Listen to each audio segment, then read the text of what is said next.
Episode 10 Card Game for 3. Consider the following card game for 3 players. Let's call the players A, B, and C. At the start of the game, each player is dealt a stack of cards. Player A will get N cards, player B will get M cards, and player C will get K cards. The order of cards in each stack cannot be changed. Each card has a symbol A, B, and C, which correspond to the players A, B, and C. On their move, a player must play the top card from their stack. If they don't have any cards when they have to play a card, they immediately win. Player A makes the first move. Each of the next moves will be done by the player whose symbol was written on the last played card.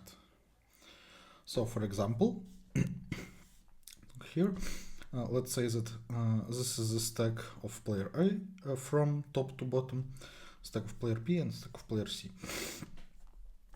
Player A makes the first move and he plays his top card.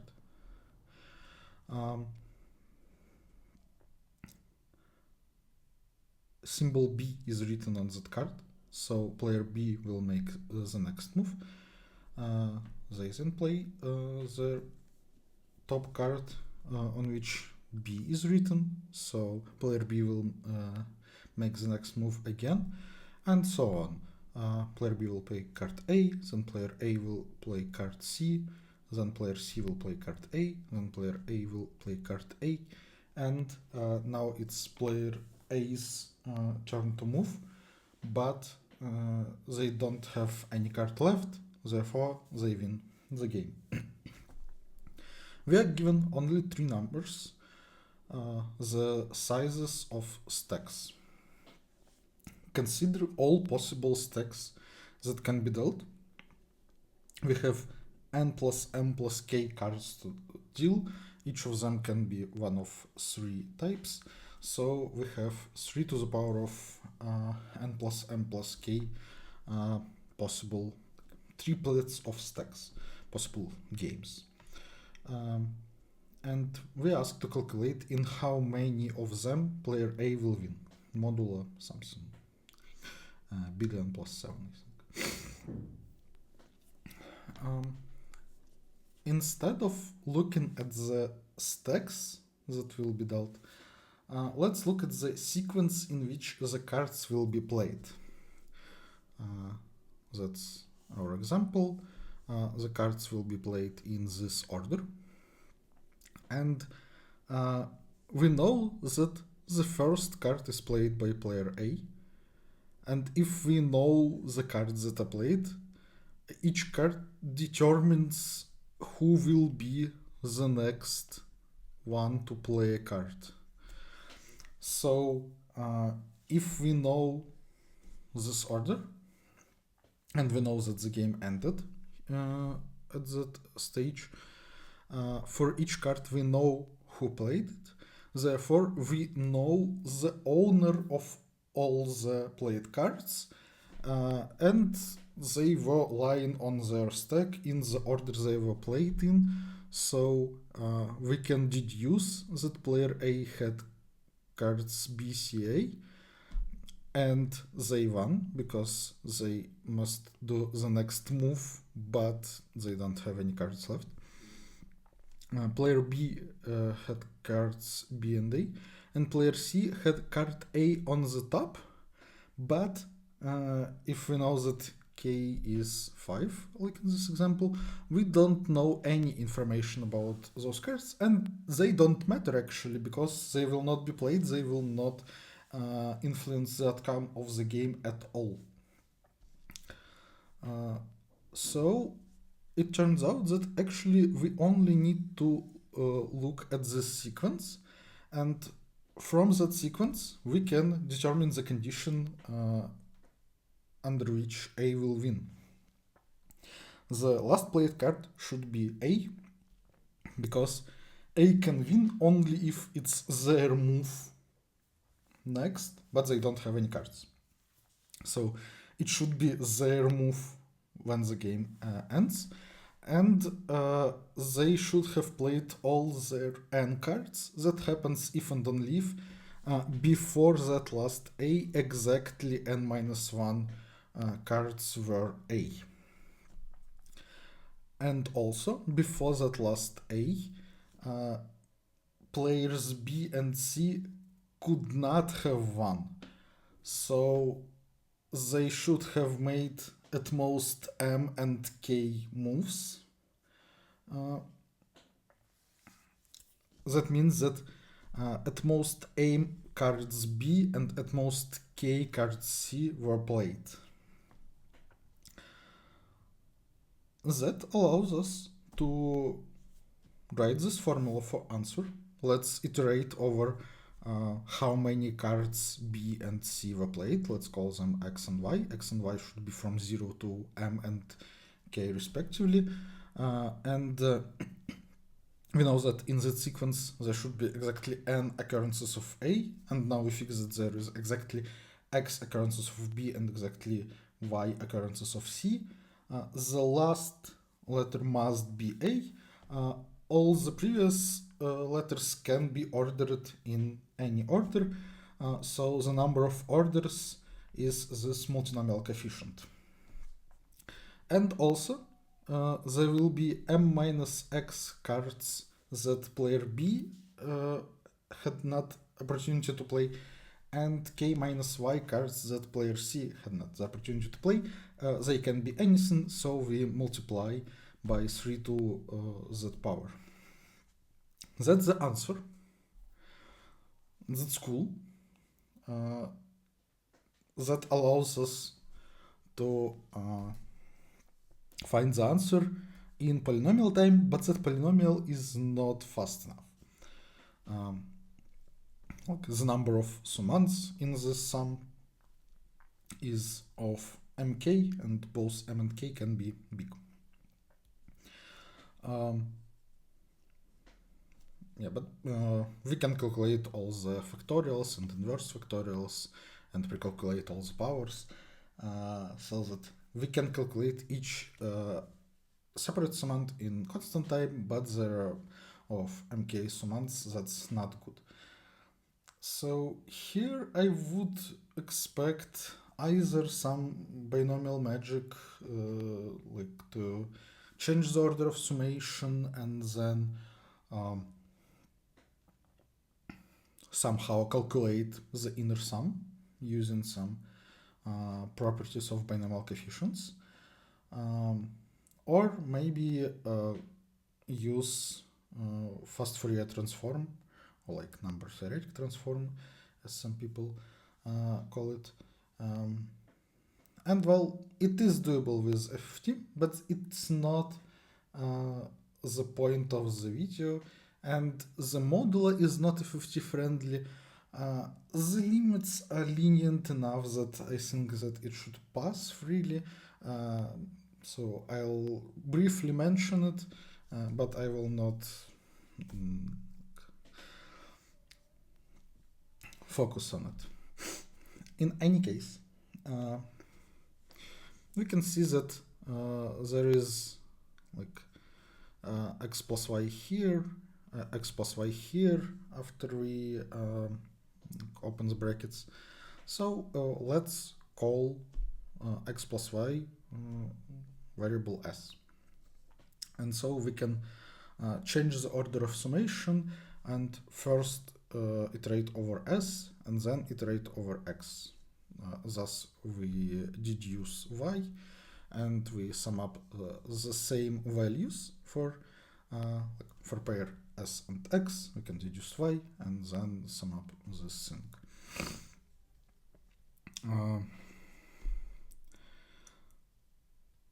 Right, but now we can say that this is s and this will be m plus k minus s. But not all of those summands exist. Like if s is m plus k and x is 0, that would mean that y is m plus k, but y should be at most k. So we have to add this summand if and only if y is actually in the bounds it should be, so from 0 to k. Let's rewrite it a bit by multiplying by s factorial and dividing by s factorial. Then this divided by n minus 1 factorial and s factorial is binomial coefficient, this one, and it only depends on s. And what we will have left is s factorial divided by x factorial by y factorial, but s is exactly the sum of x and y, so it's binomial coefficient from s choose x. And this power of 3 depends only on s, so we can move it out of the inner sum too. So we have a sum over s of something that we can calculate, multiplied by the sum over x of some binomial coefficients, but only if x lies in some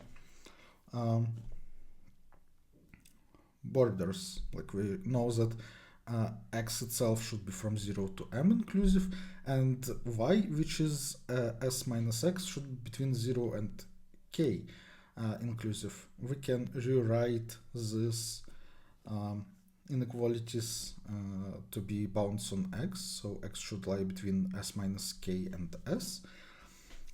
So let's call this thing h of s, like that's the coefficient we want to calculate.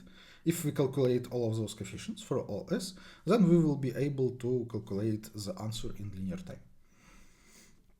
So hs is what? Sum of binomial coefficients from s choose x for x from like x should be at least 0 and at least s minus k, so it's from maximum of 0 and s minus k, and x should be at most m and at most s, so x is up to minimum of m and s, and we sum up those binomial coefficients. So how to apply FFT to calculate them? Well, we'll say that this binomial coefficient is s factorial divided by x factorial by s minus x factorial, and so 1 divided by x factorial depends only on x, 1 divided by s minus x factorial depends only on s minus x, and we want to take sum of products over those things that sum up to s. That sounds like the definition of convolution of two sequences or like multiplication of polynomials. So let's introduce polynomials f and g. F is sum of t to the power of I divided by I factorial. So like coefficients of that polynomial are inverse factorials. And the same for g, but up to k. Then if we multiply those polynomials as polynomials, so let's say that their product is h of t, and look at coefficient before t to the power of s, it will be sum over I from 0 to s, coefficient of t to the power of I in polynomial f, and coefficient of t to the power of s minus I in polynomial g. And we can see that like that's exactly what we wanted. That will be like the hs that we wanted divided by s factorial, because we only multiplied inverse factorials from this binomial coefficient. Exactly because our polynomials were finite, the polynomials, not just from power series to infinity, like those conditions will be satisfied exactly. But binomial magic is faster and nicer in my opinion. And also, like, it is not the kind of binomial magic I would expect. It is not like purely mathematical, just like rearranging sums and applying some summation formulas. It is like programming, kind of. So for binomial coefficient, we have Pascal triangle and the Pascal property that the number of ways to choose k elements from n elements is the number of ways to choose k minus 1 elements from n minus 1 elements plus the number of ways to choose k elements from n minus 1 elements. It is easy to prove combinatorially. So let's say that we want to choose k elements from n. Let's look at the last element. We can either take it or not. If we do take it, then from the remaining elements we should choose k minus 1. If we do not take it, then we should choose k elements from the remaining elements. Those ways to choose k elements from n will be all different, so both sides calculate the same thing exactly. And if like k became negative or k became bigger than n, it's just 0, so it doesn't matter.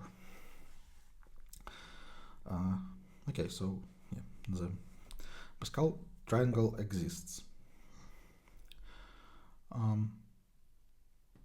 We want to calculate sum of binomial coefficients like for each s from some left border to right border. So for each row of the Pascal triangle, we want to calculate sum on some segment, and those segments, their borders, can be seen as well, 0 is just this, and like for big enough s, when s is greater than k, we start to bound by s minus k, so it's like to the right of this line. And the same for the right border. S is just this line, and when again s is big enough, m becomes a smaller border, a more strict border, so here it is. So we want to, like for this figure, we want to calculate the sum of binomial coefficients in each row. How to do that? Well, let's use Pascal property. Let's say that in row S, we want to calculate a sum on segment from L to R. Each element can be written as a sum of two elements that in the higher row. And if we look at that, we can see that those two border elements will be counted once, and all the elements between them will be counted twice. So if we take sum on this segment, multiply it by 2, and add those two values, we will get exactly sum on this segment. So sum on a segment of binomial coefficients, or like of S row of Pascal triangle, can be calculated like this. We can calculate binomial coefficients in constant time, but we reduced our problem to calculating again a sum of binomial coefficients, but on higher row of Pascal triangle. But higher just by 1, that doesn't help us much. Well, in general, yes, but we actually want to calculate those sums for all the rows from zeros to m plus k's. So let's reuse previously calculated values. Let's say that like we start from the top. We have calculated the sum here, it's just 1, right? Then we want to move down, and for example, let's say that we calculate the sum here, we want to go here. To calculate the sum on this segment, we want to calculate the sum on this segment, but it is already calculated, we are done. Moving further down, for example here, we want to calculate the sum on this segment. To do that, according to our formula, we need to know the sum on this segment. We don't know it exactly, but we know the sum on this segment. Let's subtract this element. We will get the sum on the segment we want. And even further down, we want to calculate the sum on, for example, this segment. For that, we need to calculate the sum on this segment. We know the sum on segment with borders moved outwards by 1, but let's remove those two elements again by subtracting them, and we will be done. That solves the problem in linear time. But this method has other really cool applications. For example, let's say that we want to calculate sum of binomial coefficients in each row, and also like we are given number k, and we want to calculate only the coefficients that has given remainder modulo k, and we want to do that for all remainders, for example. So for all n and r up to k, we want to calculate the sum of binomial coefficients in row n such that their x has remainder r modulo k. Let's call this answer a and r. Then, for example, we want to calculate the sum of those red numbers if k is equal to 3. But then each of them can be written as the sum of those two values up, and we can see that we will sum up all red values and all blue values, because from Pascal's property, each element is equal to the sum of two elements above it, and that means that their k's are the same and -1.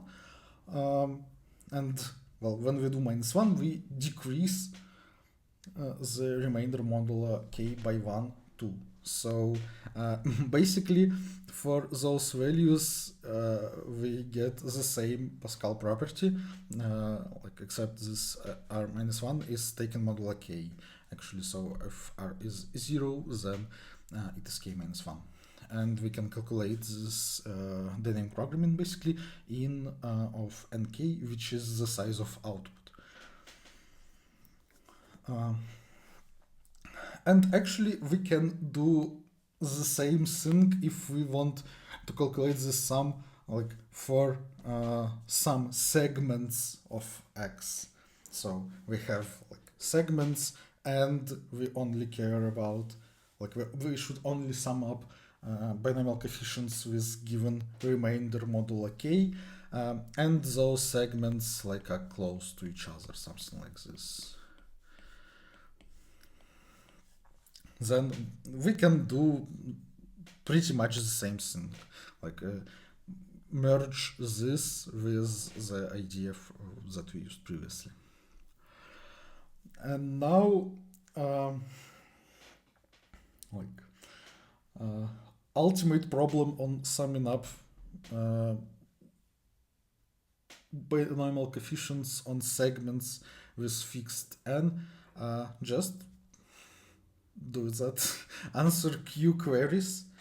Each query is 3 numbers, ni, li, and ri, and we for each query we want to calculate the sum of binomial coefficients.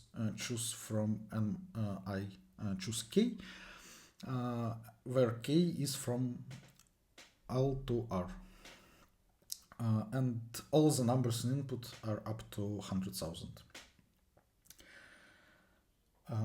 Okay, we can use prefix sums to reduce it to sums on prefix of each row, but that's still hard to do.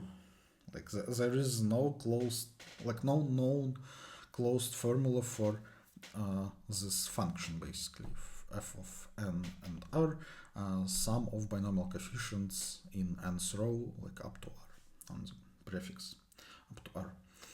But like now we have 2 times q queries calculate this function.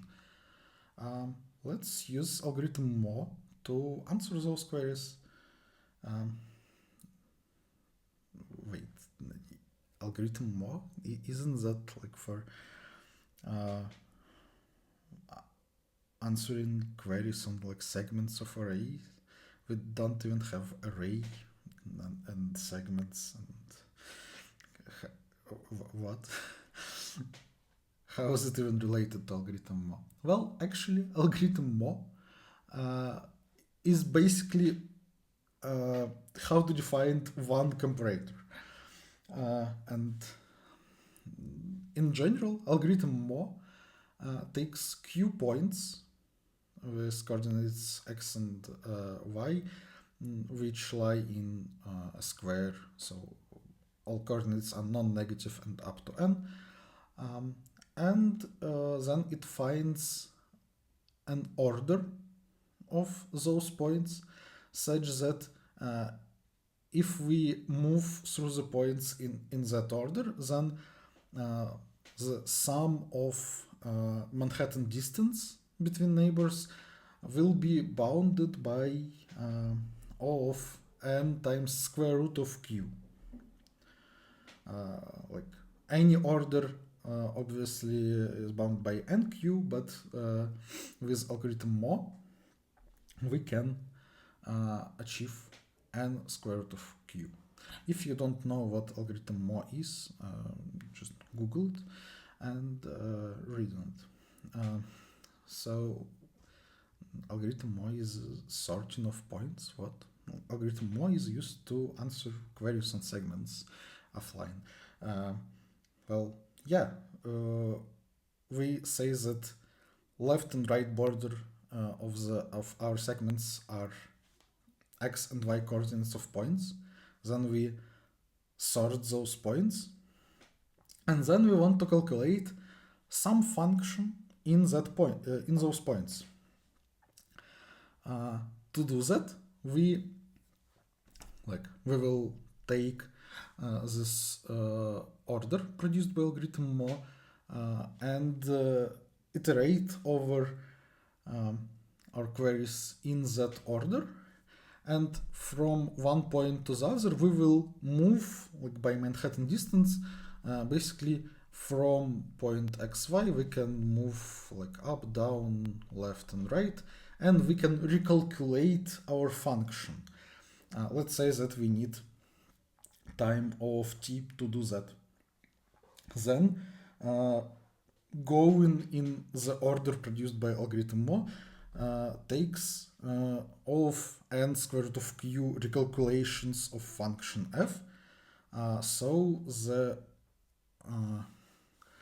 running time will be n square root of q times time needed to calculate to recalculate function f when we change one of the coordinates. So it's n square root of k times t. Usually, when we apply it to queries on segments on some array, x and y are left and right borders, and we need to understand how to shift left border by one to left to right, or right border by one left to right. And actually our function is not just the answer to the query we want, but the result of the function is the state of data structure that we can then use to calculate the answer to the query that we want. So for example, like we maintain a segment tree in algorithm mo, and like each move is just some query to segment tree. That means that in O of log n we can recalculate the function, where the function is our current segment tree. And then when we arrive at the point where we need to actually calculate the answer, we make get query to that segment tree and calculate the answer. But it's not necessary. In this case, we have a function of two parameters, And we just 10 minutes ago shown that um, we can increase n by 1 and recalculate the value of this function in constant time. Similarly, we can decrease n by 1. That would require division by 2, but you can precalculate inverse. And obviously, we can increase and decrease r by 1. That just adds or subtracts one binomial coefficient, like we increase or decrease the prefix on which we calculate the sum. So yeah, for our function, we know how to do all 4 transitions. Then we can sort the points in which we want to calculate the result using algorithm mo, and then we can calculate all the values in n square root of q. That's it for episode 10. Thanks for watching.